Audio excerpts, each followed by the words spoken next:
நீ லவ் பண்றிக்கே ஒரு பொண்ணு. ஆமா, நான் சொல்றத புரிஞ்சுக்காம போறாளே. அந்த பொண்ணு கிட்ட நீ பேசவோ பார்க்கவோ கூடாது. கரெக்ட்டுங்க. அவ பண்ணதுக்கு நான் தானே பேசக்கூடாது. அவ எனக்கு மட்டும் கோச்சிட்டு போறா. டேய், உங்க 2 பேருக்கு பஞ்சாயத்து பண்ணி வைக்க நான் இங்க வரல. இனிமே அந்த பொண்ணு பிள்ளை சுத்தத்தோட பார்த்தேன், நீ உயிரோட இருக்க மாட்டேன். இங்க பாருங்க, எனக்கு அவளை பிடிச்சிருக்கு, அவளுக்கும் எனக்கு பிடிச்சிருக்கு. அவங்க வீட்டுல ஒத்துக்கிறாங்களோ இல்லையோ, நான் எங்க வீட்டுல பேசி எங்க அப்பா அம்மா கல்யாணத்தோட ஆசீர்வாதம் பண்ணேன். அப்பா அம்மா ஆசீர்வாதத்தோட கல்யாணம் பண்ணுவியா? அதுக்கு அவங்க உயிரோட இருக்கணும் சொல்லும். அம்மா என்ன சொன்னாங்க? ஆமா, இங்க தர்ஷினி கூட கொஞ்சம் வெளியே வந்தேன். அப்ப எதாச்சும் ஒரு ஜோசிக்கார பார்த்தமா. அவரு நான் தர்ஷினி லவ் பண்ணா என் உயிருக்கே ஆபத்துன்னு சொன்னாருமா. நான் அதை கூட பெருசா எடுத்துக்கல. அவளை கல்யாணம் பண்ணா உன் உயிருக்கு ஆபத்துனாருமா. எனக்கு அப்படியே ரொம்ப பயமாயிடுச்சுமா.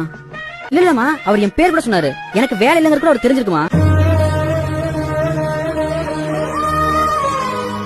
சார், அம்மா ஏதாச்சும் பரிகாரம் இருக்கான்னு கேட்க சொன்னாங்க.